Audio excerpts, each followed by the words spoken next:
আপনি 3 মাস আগেই 3 ব্যাগ রক্ত নিয়েছেন, আমাকে 3 লক্ষ টাকা দিয়েছেন, আর 3 মাস পরে তিন ব্যাগ রক্ত নিলেন, আপনি দিলেন 10 টাকা, তার মধ্যে 2টাই অচল। হঠাৎ করে অসুস্থ হয়ে পড়লেন, 3 ব্যাগ রক্তের দরকার, কয় ব্যাগ? আরো জোরে বলেন, কয় ব্যাগ? 3 ব্যাগ রক্তের দরকার। ওই ধনী মানুষ, শিল্পপতি মানুষের রক্তের গ্রুপ এমন গ্রুপ, এলাকার কাউরের সাথে রক্তের গ্রুপের মিল নাই। ওই নিজেও ধনী, ও রক্তের গ্রুপও ধনী, মানে কারোর সাথে মিল নাই। আছে না নাই? মনোযোগ দেন আমার ভাইয়েরা। ধনী মানুষ, কোটি কোটি টাকার মালিক, 3 ব্যাগ রক্তের দরকার। হঠাৎ করে এক কৃপণের দেখা, ওই কৃপণের সঙ্গে ওই শিল্পপতির রক্তের গ্রুপের মিল। কৃপণকে ধরা হলো, বললো এই শোন, চল আমাদের সঙ্গে মেডিকেলে চল। যে কেন?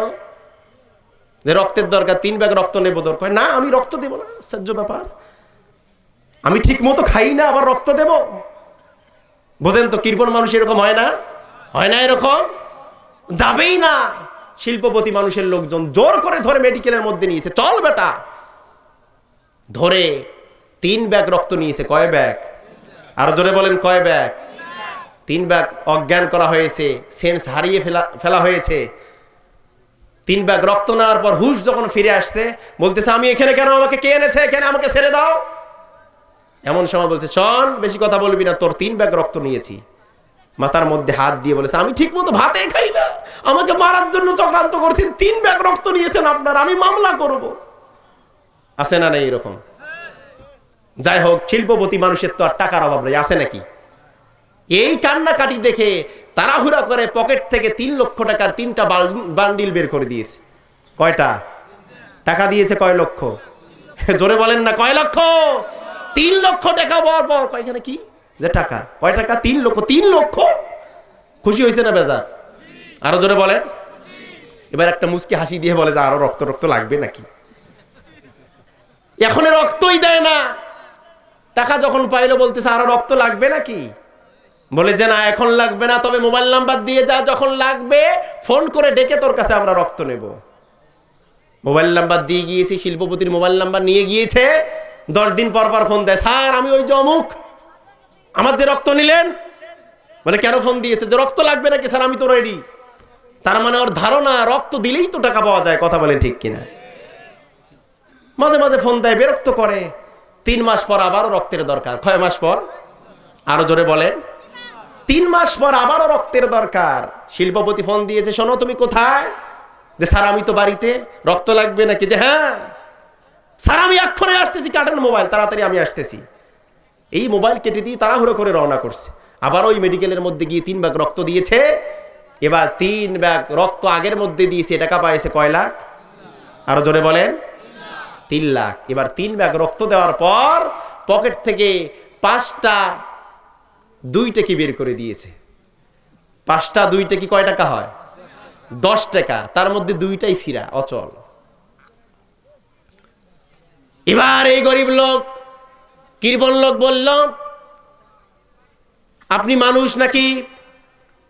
আপনি 3 মাস আগেই 3 ব্যাগ রক্ত নিয়েছেন, আমাকে 3 লক্ষ টাকা দিয়েছেন, আর 3 মাস পরে তিন ব্যাগ রক্ত নিলেন, আপনি দিলেন 10 টাকা, তার মধ্যে 2টাই অচল। আপনি কি মানুষ? এটা কি হয়? বিভিন্ন কথাবার্তা। এবার শিল্পপতি ডাক দিয়ে বলে, শোন, 3 মাস আগে আমি ধনী ছিলাম, আমার মনটা ছিল ধনী। 3 মাস, এই 3 মাসের শুরুতে যখন রক্ত নিয়েছি, তো রক্তের মধ্যে ছিল ভাইরাস। তুই হইল এরকম কৃপণ, তো রক্ত কৃপণ। ওই কৃপণ রক্ত যখন আমার গায়ের মধ্যে আসছে, আমি নিজেই কৃপণ হয়ে গিয়েছি। কথা বুঝলেন? ধনী বুঝাইতে চায় আমি তো আগে বড় লোক ছিলাম, মনটা আমার বড় ছিল, তো রক্ত আমার শরীরে যখন আসছে আমি নিজেই কৃপণ হয়েছি। এটা আমার দোষ না, এটা তোর রক্তের দোষ। কথা বলেন না? এটা আমার দোষ নয়, এটা তোর রক্তের দোষ। আমি বলতে চাই, যাদের রক্তের মধ্যে আবু জেহেলের রক্ত, ফেরাউনের রক্ত, হামানের রক্ত, কারুনের রক্ত, তাদেরকে কোরআন ভালো লাগবে না, তাফসীর ভালো লাগবে না, তাদেরকে ভালো লাগে গান আর বাজনা। সেজন্য 2 ঘন্টা তাদের সময় নষ্ট হয় মনে করে তারা উঠে যায়। কথা বলেন ঠিক কিনা? কথা ঠিক আছে? আলোচনা চলবে? সারা দিন। তার মানে উনি বুঝাইতে চান রাতও চলবে আবার তার পরের দিনও, একদিনে হয় না আবার তার পরের দিনও। এক ছেলেকে ধরছে, এই শোন তোর গায়ের মধ্যে এতগুলো তাবিজ করে, 3টা 4টা তাবিজ নিয়ে ঘুরিস বেটা। বলতেছে যে ভাই কি আর বলবো চাচা, আমাকে আমার মা তাবিজ দিয়েছে। আমি বললাম মা ভর লাগে তাবিজগুলো খুলে থুই। মা বললে শোন খোলা যাবে না, তুই হওয়ার আগে বহু চিনামানা করেছি, মানচিন করেছি, এটা করেছি ওটা করেছি, তাবিজ নিয়েছি। এই বাবা তোকে তাবিজ দিয়েছে, এই তাবিজ তোর গলার মধ্যে রাখতে হবে। সে বুঝাইতে চাচ্ছে যে চাচা আমি হই না জন্য আমাকে তাবিজ দিয়ে দুনিয়ার মধ্যে আনছে, এই তাবিজ খুললে আবার মরার সম্ভাবনা আছে। তার মানে সে বুঝাইতে চায়। তখন বলছে যে তোমরা তাহলে কয় ভাই? যে আমরা কোনো ভাইটাই নেই, আমি একলা। বলে একাই মানে? বলে হ্যাঁ দেখেন না আমার গলার মধ্যে তাবিজ, আমি একাই হই না, আরফির ভাই। কথা বুঝলেন? মানে রাতেই এক রাতেই হয় না, 2 ঘন্টা লোক উঠে যায়, আবার নাকি দিনে।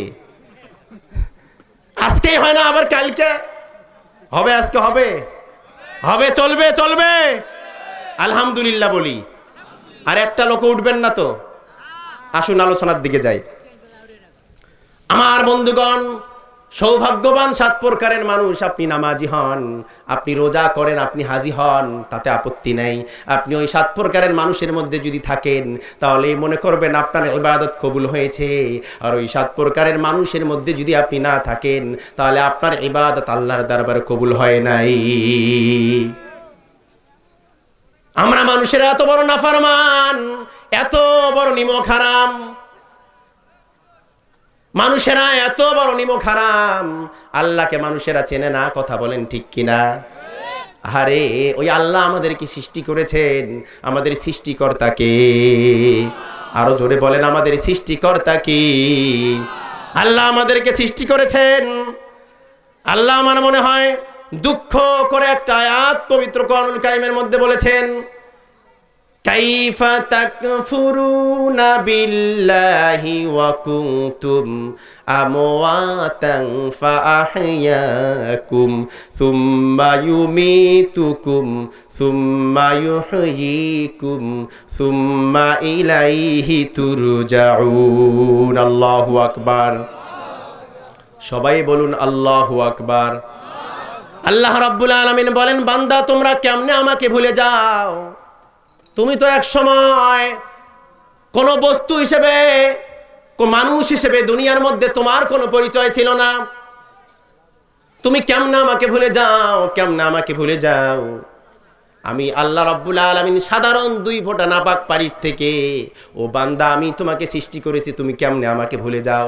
শুধু সৃষ্টি করি নাই বান্দা, শুধু তোমাকে সৃষ্টি করি নাই, আমি আল্লাহ তোমার ভিতরে রূহ দিয়েছি, শুধু তাই নয়, আমি জীবন দিয়েছি, শুধু তাই নয়, আমি মরণ আল্লাহ রাব্বুল আলামিন দিয়েছি। কথা বলেন ঠিক কিনা? তোমরা কেমনে আমাকে ভুলে যাও? কেমনে ভুলে যাও? ও ভাইরা, কোরআন কেন ভালো লাগে না? তোমরা কেমনে আল্লাহকে ভুলে যাও? কেন আল্লাহর কোরআন তোমাদের ভালো লাগে না? আল্লাহ তাআলা বলেন, বান্দা কেমনে তোমরা আমাকে ভুলে যাও? আমি তোমাকে সৃষ্টি করেছি 2 ফোঁটা নাপাক পানির থেকে। কথা বলেন ঠিক কিনা? 2 ফোঁটা নাপাক পানির থেকে বান্দা মানুষকে সৃষ্টি করেছেন। আল্লাহ রাব্বুল আলামিন বলেন, ও বান্দা কেমনে তুমি আমাকে ভুলে যাও? এক সময় কি আমার অস্তিত্ব ছিল? এই বাবাজির অস্তিত্ব ছিল? এই বাবাজির অস্তিত্ব ছিল? এক সময় আমাদের নাম ধাম, আমাদের ঠিকানা কিছুই ছিল না। আবার একদিন এমন হবে আমরা দুনিয়ার থেকে মরে যাব, চলে যাব, আমাদের নাম থাকবে না, নিশানা থাকবে না। কথা বলেন ঠিক কিনা? আল্লাহ তাআলা বলেন, কাইফা তাকফুরুনা বিল্লাহি ওয়া কুনতুম আমওয়াতা, কেমনে ভুলে যাও? তোমরা কি একটু চিন্তা করো না? আল্লাহ রাব্বুল আলামিন বলেন, ইয়াখরুজু মিন বাইনিস সুলবি ওয়াত তারাইব। আল্লাহু আকবার। আরো জোরে বলেন আল্লাহু আকবার। আল্লাহ রাব্বুল আলামিন বলেন, বান্দা তুমি কেমনে আমাকে ভুলে যাও?